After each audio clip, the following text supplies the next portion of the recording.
Does the foreign ministry have any updates on Qin Gang and when he will return to duties? Could you please identify which agency you're from? With the Financial Times. From Financial Times. OK.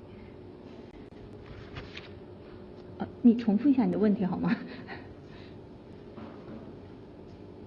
您现在看到的是7月17号，中国的外交部新闻发言人毛宁在回答中外记者的提问。Or why he's been out of the limelight for 3.5 weeks now? 这个问题我没有可以提供的信息。看得出来啊，毛宁在回答刚才那个问题的时候啊，情绪比较紧张啊。下一个问题，人家英国的记者问啊，这外交部长秦刚什么时候回来上班？他呢愣没听懂。你想啊，中国的这些外交部新闻发言人，那英语水平都是非常了得的，怎么会听不懂这么简单的问题呢？连我这种英语掉渣的我都听懂了，然后他愣没听懂，还让对方重复一遍。然后你看到了吗？他在让对方重复之前，他还沉默片刻，然后呢还看稿子，然后还笑啊，不停地在笑，笑的还非常不自然啊。最后人家重复一遍之后，他说没有进一步的消息给对方提供。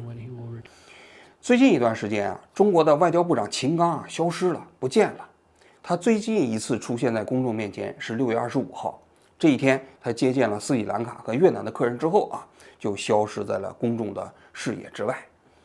外交部长啊，这个工作比较重要啊，会有频繁的外事活动，所以他一旦要是消失1-2周的时间，马上就会被发现。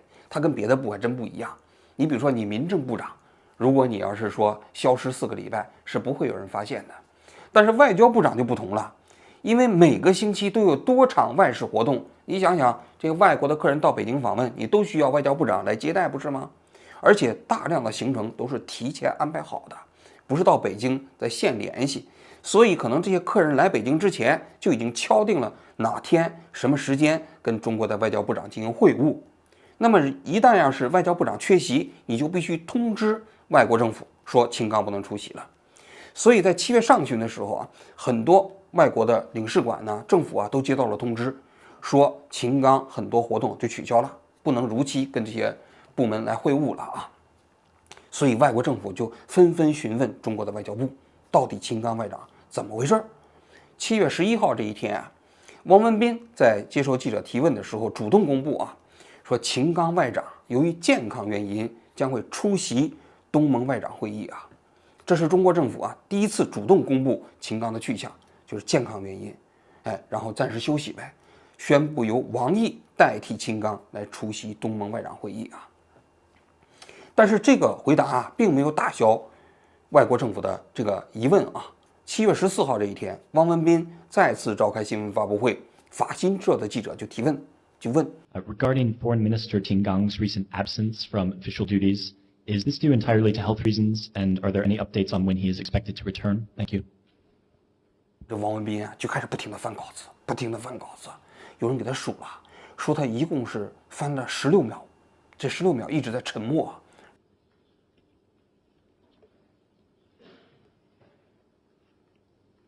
我此前已经介绍过相关情况。下一个问题，所谓解释过了，就是指的7月11号那一天，他解释的秦刚是因为健康原因将缺席东盟外长会议。我觉得中国的新闻发言人制度挺有意思的啊，因为这些人多数都是拿着固定的口径啊来念稿子，但是为什么外国记者也会乐此不疲的反复询问中国的外交部新闻发言人呢？就是因为啊，虽然稿子是一个通稿啊，这些新闻发言人也没有什么除了稿子之外啊可以回答问题的权利，但是你去通过他的肢体语言、神态、回答时候的表情，你也可以做诸多的解读。你就比如说汪文斌，如果要是秦刚就是因为健康原因缺席的话，他没有必要会沉默这么长时间吧？没有必要翻这么长时间的稿子吧？他可以直截了当的回答，秦刚外长就是因为最近身体不舒服嘛，然后不就完了吗？但是你看，翻稿子，我个人觉得，实际上汪文斌也在试图通过这样的肢体语言啊，再给外国记者传递一些信息，供各位自己去解读啊。已经介绍过相关情况。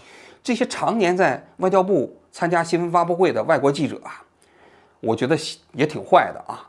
他们知道啊，这毛宁啊，是最新的新闻发言人，经验也最不丰富，又是个女的啊，所以在7月17号这一天啊，他们就连篇累牍的不停的追问毛宁关于秦刚外长的问题。The Times of London has reported that Qin Gang's disappearance is related to being under investigation for an affair with Fu Xiaotian, a Phoenix TV reporter who recently gave birth in the U.S. Do you have any comment on that? 我不了解你所说的情况。Just some follow-up questions. Is Qin Gang currently the Chinese foreign minister, and what is the status of or why has he not been seen in 3.5 weeks? 你的第一个问题建议你查阅中国外交部的网站，我也没有其他更多的信息可以提供。Has the absence of State Councilor Qin Gang affected the work of China's diplomats? Thank you. 中方的外交活动都在正常进行。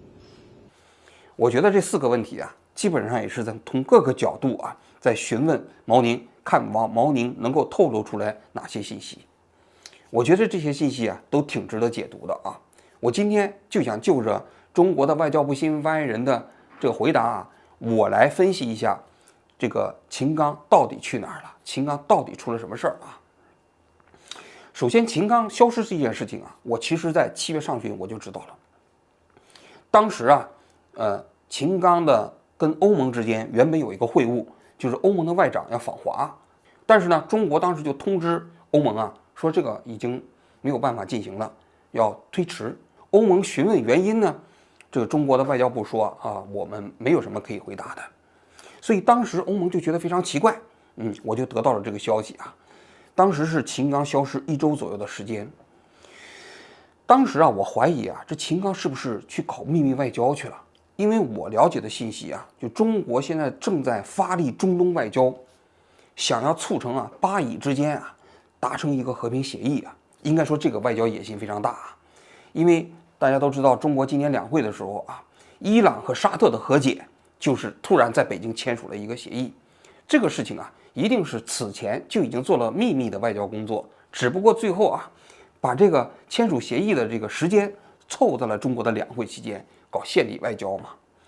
所以呢，我就怀疑啊，就是中国的这个秦刚啊，是不是悄悄咪咪的跑到中东去做以色列的工作去了？因为前一段时期啊，巴勒斯坦的总统到北京访问啊，习近平还接见了他。所以中国现在就是想把中东这个问题重新的僵局打开。因为巴以之间啊，别说和平协议了，已经有10年连和平谈判都没有进行了。如果中国要是在中东问题上能取得非常重要的进展啊，应该说在国际上肯定会得分非常大。于是呢，我就查了一下啊，这外交部的公务机啊有没有出行记录啊？一查呢，没有出行，没有出访，所以呢，你就可以确认秦刚一定在国内。当时我还发了一个推特。但是呢，我就觉得不太合适啊，我就把它删了啊。因为我们总是觉得必须有一个比较确凿的证据之后，我们做节目才是比较合适的啊。没有确凿的证据，你就在网上天天然后开始传各种各样的传言，我觉得这也不是一个特别负责任的做法啊。紧接着，这个外交部不就是宣布秦刚是因为健康原因吗？就导致了吗？但是啊，现在已经过去了将近4周，那秦刚到底是因为什么原因消失的呢？我们就来分析一下啊。Do you have any update on the health of Foreign Minister Qin Gang? Is Qin Gang currently the Chinese foreign minister? Has the absence of State Councilor Qin Gang? 你这样纠缠有意思吗？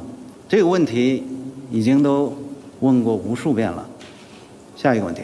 现在关于秦刚消失的这种说法啊，主要有3种啊。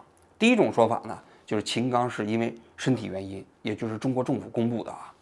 我个人觉得这种说法根本不可能，我也不说它这个所谓的可能性很小了，我可以直截了当的说根本不可能。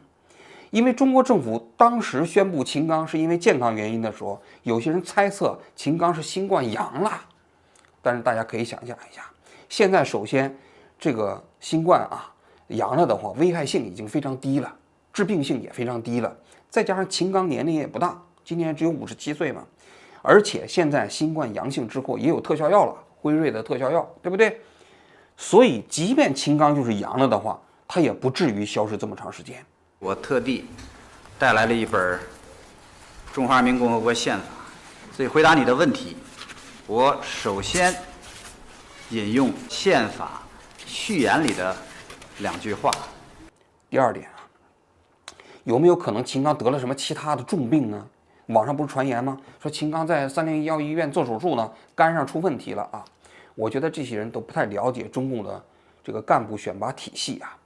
对于中共的干部选拔过程中间，身体是非常重要的提拔指标，尤其是像你这个副部级干部向正部级提拔的过程中间，首先要做体检，这个体检报告要送达中主部的，中主部看完你这个身体没问题了，才有可能对你进行提拔。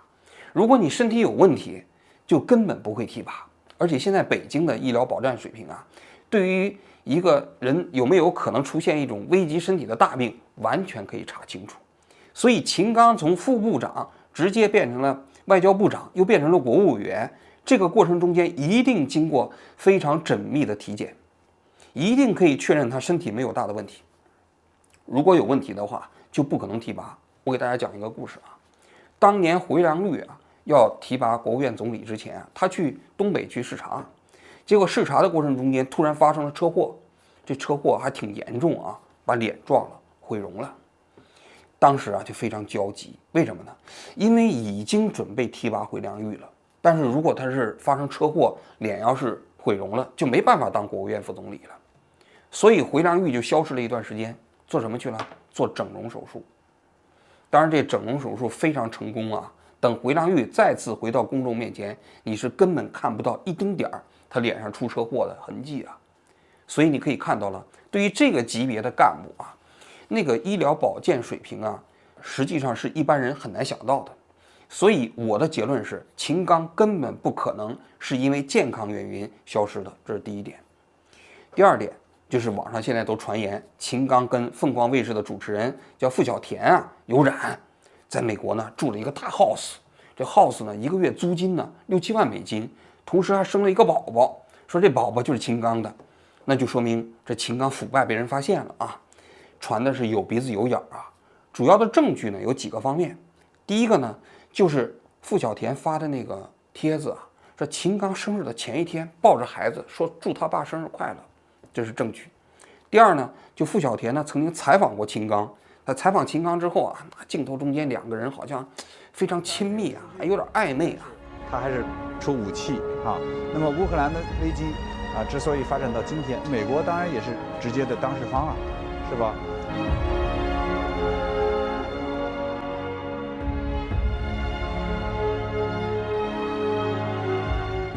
第三个方面呢，就是付小田在其他的这个人账户里头啊，他发了一些秦刚的照片啊。在我看来啊，这个事情的可能性啊也非常非常小，可以说是微乎其微。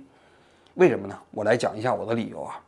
首先啊，付小田在美国坐公务机啊，然后呢又住大 house 啊，根本不是秦刚能够支付得起的。大家不要认为中共的官员个个只要到了部级干部都能腐败啊，这腐败也看条件呢。你要是发改委像这种部门呢，是很容易腐败的，因为手上的权力很大。工信部权力很大，因为你的一个审批就意味着一个行业，你手上管钱呢。但是外交部长久以来就是个清水衙门啊。秦刚啊，过去早年是做新闻发言人出身的，新闻发言人就更穷了。赵立坚的老婆这臭丫头，那多少次在网上抱怨说赵立坚天天加班累成狗，然后又没什么钱。确实，你想一个新闻发言人，你上哪儿腐败去？谁给你钱啊？秦刚后来3次到驻英使馆去工作啊，从一开始的3等秘书到最后做的公使啊，你在驻英使馆工作也不可能有什么钱。后来做了外交部的副部长，直接到美国做了驻美大使啊，这些所有的岗位都是清水衙门，都不太可能有巨大的贪腐的这种机会和可能性啊。你想想，那一个月6、7万美金的豪宅，他怎么雇得起呢？他怎么租得起呢？而且秦刚当时如果要是跟付小田是这情人关系的话，那秦刚是住在华盛顿呢，他为什么要把付小田安排在洛杉矶呀？所以我觉得啊，就种种这方面你就可以看，应该说是不太可能。然后有人就讲了啊，说啊，这个傅小田呢跟秦刚之间有染，也不可能导致秦刚下台。因为什么呢？因为中共官员哪个人不有小三啊？哪个人不有这种私生子啊？所以你就证明，其实这就是秦刚跟傅小田之间就是有这种关系啊。我觉得这个话说的也不太对。其实中共高官啊，这个男女问题上有问题啊，确实不奇怪啊，但不意味着你其实被查出来之后一定会被保护。这里头有条杠子啊，就是说你到了副国级，基本上你就安全了，不太可能因为，跟女的事情方面有问题啊，你就会被查。但是正部级官员应该说，如果要是遇到这种问题，被抓住之后也会受影响。我给大家举个例子啊，当年财政部长金仁庆，财政部啊是我们国务院里头最重要的部门啊，突然这个罢职了，给弄到了国务院发展研究中心当了一个正部级的调研员。为什么？就是因为金仁庆当时深陷一个叫高官共享情人案，那个女的名叫李薇。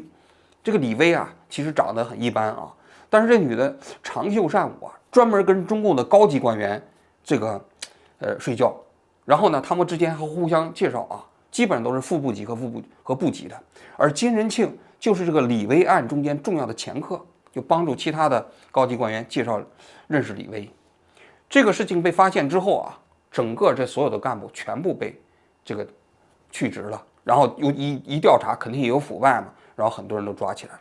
金仁庆就只是给这些人介绍，最后呢，也从财政部长的职位上一下子被一撸到底，弄到国务院发展研究中心当了一个正部级的调研员，没过几年就退休了。所以你可以看到了吗？对于部级官员来说，一旦要是发现有这个问题是保不住的，但是你到了副国级以上就安全了。比如说张高丽，人正国级，跟彭帅的事情，就是没事嘛。因为这次20大人还坐在主席台呢。秦刚呢是到了副国级啊，但是他这个副国级实际上是最低的副国级，国务委员嘛。国务委员这个级别的副国级是我们所有副国级里面基本上最低的。所以你说秦刚要是真有这个问题，一定不会被处理，那我也不相信。所以在我看来啊，其实秦刚因为这件事情的可能性并不大。同时呢，我这2天也找到了一个多次见过傅小田的人啊，他呢在微信上跟傅小田也是好友，他还给我发来了傅小田平时在朋友圈里发的这个照片。这照片里头啊，就有很多张他跟那个男的，也就是她丈夫的这个合影，甚至旁边还有一个他的儿子啊。那就说明什么？说明傅小田人家早就结了婚。那你想想，那此前传言的这些信息就都不准确了吗？当然也不排除啊，傅小田即便是他有家室，他跟秦刚之间也有染啊，但我认为这种可能性就不大了，因为此前传播的这个基础信息本身是错误的。第3个方面就是秦刚的确被调查了。我个人觉得啊，这个结论啊，现在基本上可以凿实了，不需要猜测了。因为秦刚如果没有被调查，就我刚才讲的，外交部的新闻发言人在回答问题的时候，不至于如此遮遮掩掩。还有大家都知道，前2天不是这个基辛格访华吗？中国驻美大使谢峰在美国接受采访的时候啊，他们传递的信息也挺有意思的。We know he met Wang Yi. We know he met the defense minister, who we have not had a lot of meetings with the defense. Any chance he met Qin Gang, the foreign minister? Well, let's wait and see.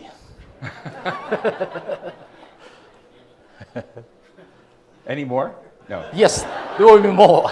I think there will be other Chinese leaders who will be meeting with them. 谢峰这些人一定知道秦刚出事了，但是呢，他们有没有授权公布，就只能用这种方式来回答记者的提问。如果秦刚不是因为被调查了，那么他们这些人不至于通过这种口气来回答记者的提问。因为在中共的体系下如果一个高级干部出事他都不是由国家的司法机关首先对他进行调查，检察院是没有权利对这些副部级、正部级的干部率先发起调查的，都是中国共产党的纪委，纪委先找这个人，把你叫到一个地方去，让你交代，我们称之为双规吗？双规之外呢，还有一个叫协助调查，就是叫你没事过来谈一下，这是最轻的。更重一点就是双规了，双规就是把你搞到一个地方，先不让你回家，然后呢就让你回答问题审查。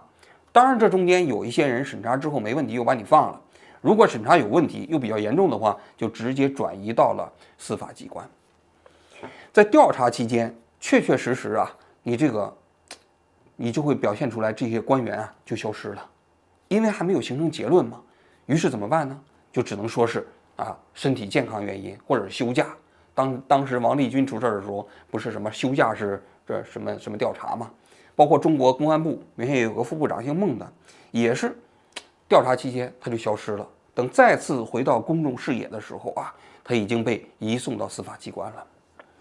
以我的判断啊，秦刚现在从消失到现在已经将近4周了，这么长的时间啊，只有一种可能，他就是被调查了，他就是出事了。至于是什么原因出事呢？我们现在不确定啊，但我个人觉得不太可能是因为腐败。就我刚才讲了，外交部实际上是个清水衙门嘛，想腐败的机会其实没有多少，也不太可能因为是男女问题啊。那么现在外电有人揣测说，秦刚早年啊可能被这个美国搞定了，给外国人提供情报，说涉及到间谍。那现在我们就不清楚了。那么具体啊，真实的秦刚到底是因为什么原因？我认为啊，也不会拖得太长时间，因为毕竟外交部长这个位置啊非常之重要啊。如果秦刚的问题一旦要是被确定了，很快会有其他的人来取而代之担任这个外交部长。这个赵立坚的夫人臭丫头啊，在7月10号这一天啊发了一个帖子，特别有意思啊。他说今天是个好日子，是吧？其实这也能够基本上呢间接验证秦刚出事了。为什么呢？因为我过去曾经讲过啊，秦刚就任外交部长之后做的第一件事情，就是把赵立坚从新闻发言人的位置充军发配到了什么边界海洋司。那当时臭丫头在网上120个不满呢。那现在呢，当秦刚因为健康原因消失的时候，他呢说今天是个好日子，然后还剪了一段赵立坚啊，网友给他剪的这个赵立坚的这样的一个这个视频嘛，那说明什么？赵立坚和臭丫头一定知道秦刚也被调查了啊。Do you have an update about the health and the condition of Foreign Minister Qin Gang? And I noticed that your statement yesterday that he was unwell was missing from the Chinese and English transcripts of yesterday's press conference. Does that mean anything? Have you withdrawn that statement that he is ill? Thank you.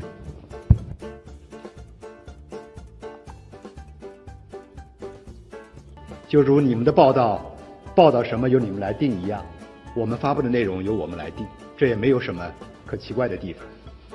最后我还想说一点啊，就秦刚到底因为什么原因被查，他未来还能不能当外交部长啊？虽然媒体也应该关注啊，但我个人觉得这不应该是媒体着力关注的点，因为对于中共来说啊，他们用家法代替国法，用自己的纪委部门来代替国家层面的司法机构啊，这个尽人皆知，并不是什么秘密啊。那么秦刚本人的个人命运也没那么重要，但是啊，我想关心的是啊，就假如说秦刚不能当外交部长了，那中国的外交政策会不会转向啊？这个呢就特别重要了。秦刚最近一段时间缺席的时候，都是王毅代替他来从事中国的外交活动。但王毅大家都知道，中国战狼外交的肇始者，他在外交这些年主持的过程中间，那真的是一塌糊涂啊。那赵立坚赵战狼啊，就是他亲自培养起来的呀。秦刚上任之后，第一件事就把赵立坚给弄下去了。所以秦刚虽然说本质上来讲也贯彻了习近平啊就是强硬的外交路线啊，但他毕竟跟王毅的那个战狼外交比起来，这脸面上还是稍微好看一点。就是他有战狼外交之实，但是没有战狼外交之名。至少我看汪文斌啊、毛宁啊这些人啊，也比看赵立坚要顺眼一点嘛。那赵立坚就是个小痞子、小流氓嘛。虽然说啊，我觉得赵立坚啊，他当外交部的新闻发言人啊，给我们带来了很多乐趣啊，但是对于中国来说，这绝对是灾难性的。所以，假如说秦刚要是不能当外交部长了，那么后继的外交部长会是谁？他会贯彻怎样的外交路线啊？我个人觉得，这才是我们媒体啊最该关注的。好，我今天就讲到这里，谢谢大家。Do you have any update on the health of Foreign Minister Qin Gang? Is Qin Gang currently the Chinese foreign minister? And Has the absence of State Councillor Qin Gang affected the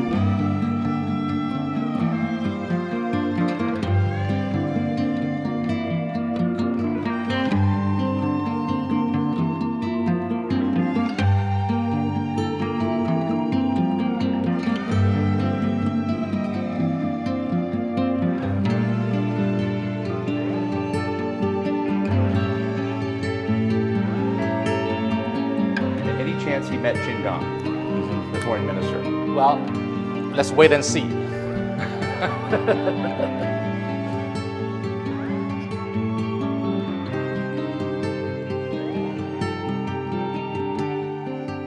我特地带来了一本《中华人民共和国宪法》，所以回答你的问题，我首先引用宪法序言里的2句话。